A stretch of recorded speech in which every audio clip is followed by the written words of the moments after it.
Hi, good morning, good afternoon, good evening from wherever you're joining us from. Welcome to Career Growth with Karen. I am Karen Olege, your career coach and strategist.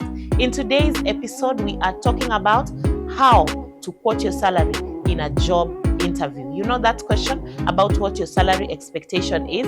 This episode will be helping you answer that question. Welcome to Career Growth with Karen, where we have empowering conversations about how to empower ourselves to grow and become better in our careers. Subscribe to this channel, like this content, leave a comment below so we can engage, share it with your networks, and simply enjoy. Let's get started.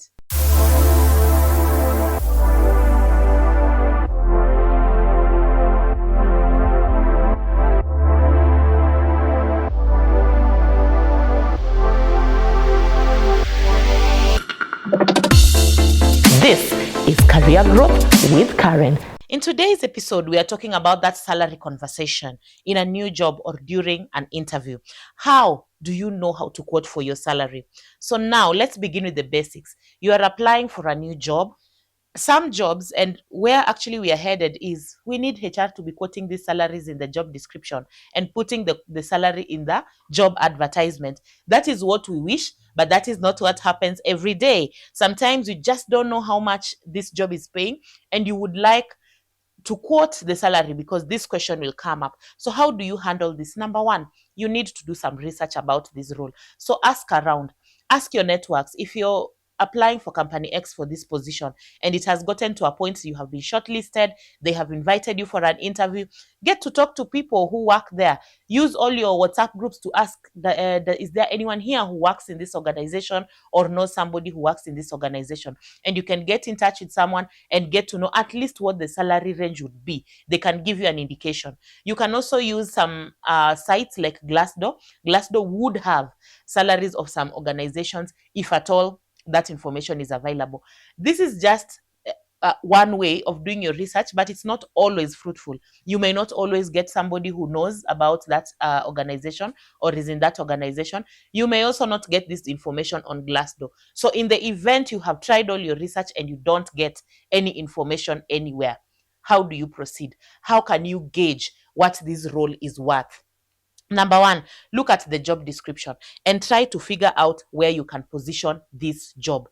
Now, in the job description, forget about the name of the role. I can be calling this role marketing executive or HR executive, but when it comes down to the job description, you can see that I'm only requiring someone with 2 years experience, someone who has a diploma or degree, someone who, and you can look at the tasks and you can see they are very operational, leave management, employee record management, and all of that. And you can be able to see, in as much as this role is being called a HR executive, this is actually a junior level role or even an entry level role because of the kind of qualifications and experience that are needed for this job. I may have another job that's just called HR senior officer, but you can see on the job description, I need somebody with 10 years experience. I need somebody with a master's. I need somebody who can lead on strategy and all of that. And you can be able to position that this role is a high level role. The job description just helps you to position the job accurately within a normal hierarchy structure in an organization. Secondly, consider the size of the organization. What is the size of the organization you're applying into?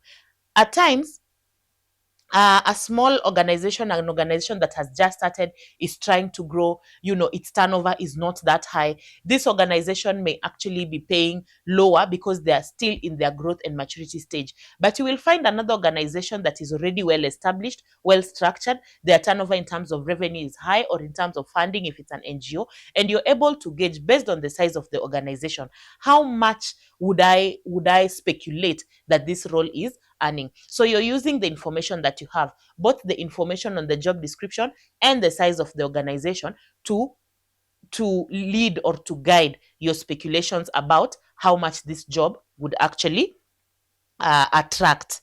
Then the other thing is, have a percentage increment that is comfortable for you. For example, you currently work in a job where you're earning 100,000 or 200,000 and you're looking for a move. You're looking for a new job. Have On your own, have a percentage increment that makes sense to you. For example, tell yourself, now that I'm looking for a job, I am not willing to take any job that will give me less than a 30% increment. So already you have decided on your own that I want a job that will give me at the very minimum a 30% increment. What does that mean?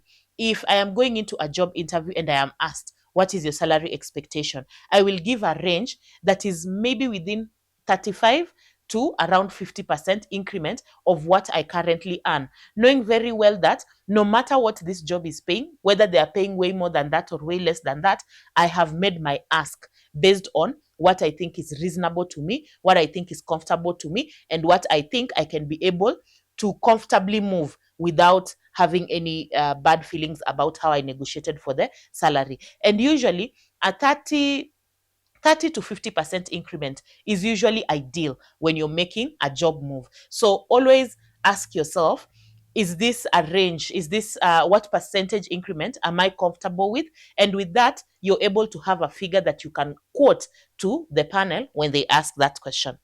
And then the other thing to always remember is to talk about benefits and working conditions when you're negotiating for salary.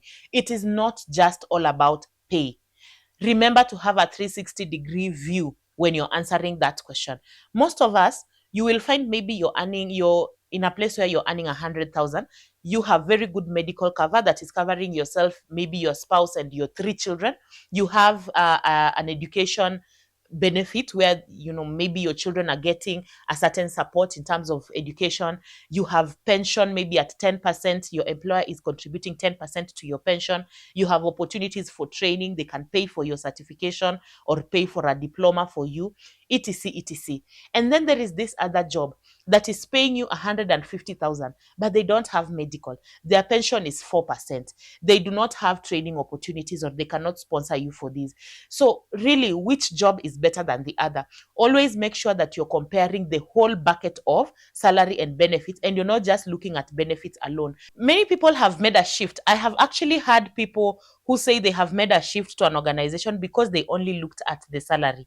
But they go in there and they find, when you put in the benefits, when you add everything together, you actually realize that you came in at a loss. You entered this organization at a loss. You didn't negotiate properly. And at that time, of course, there's nothing you can do about it. So be very careful to negotiate everything. You also find some companies may not be able to give you the money that you're asking for, but they're able to give these other things. So make sure you are negotiating everything. Also negotiate about the working conditions. For example, right now we have people who work fully remote. There are others who work hybrid, and there are others who work fully on site. Again, this has implications even on the finances, because if you work somewhere and you need to be going to a job on site every day, when you put together that fuel cost, you realize perhaps it's maybe 25,000 per month. That 25,000 is money that you are not paying when you are working remotely. So that means when you're factoring in your negotiation, if you're moving maybe from a remote job to a job that you'll have to be doing on site, you need to factor that into your conversations so that at the end of the day, you don't regret the move that you made. Now, if the salary and benefits conversation does not come up during the interview, if it is not brought up, please initiate it. Initiate it. And what do I mean? Not at the beginning of the interview, but assuming you have been shortlisted, you have gone through one interview, second level interview, third level interview, and now that is the final level interview. Some organizations, especially where reference checks are required, this organization will now tell you we are ready to do reference checks. So they send you, they ask you for your references, and they now want to start doing a background check on you.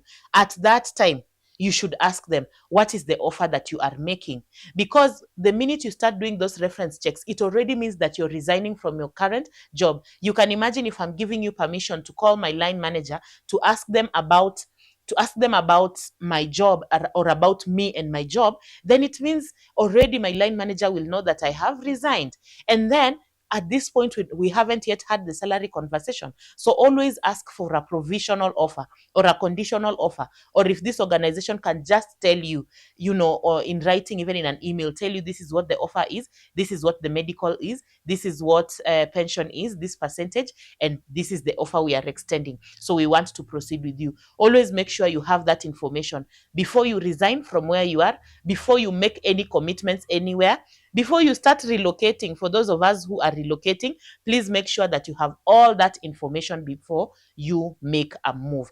Ladies and gentlemen, that brings me to the end of my content today. I don't know if this was useful. Let me know in the comment section. What has been your experience in salary negotiations? What went well? What didn't go well? Tell us and let us know in the comment section. Subscribe to this channel. Do not forget to join us tomorrow on the LinkedIn Live or Instagram Live, where we do the Career Wednesdays. We have a live session where we share a lot of information. You can ask questions, you can interact, you can engage. Please make sure that you're doing that. Follow me on all my social media handles, on LinkedIn as Karen Olege, on Instagram and Facebook and TikTok as Career Growth with Karen, and we will be engaging further. See you.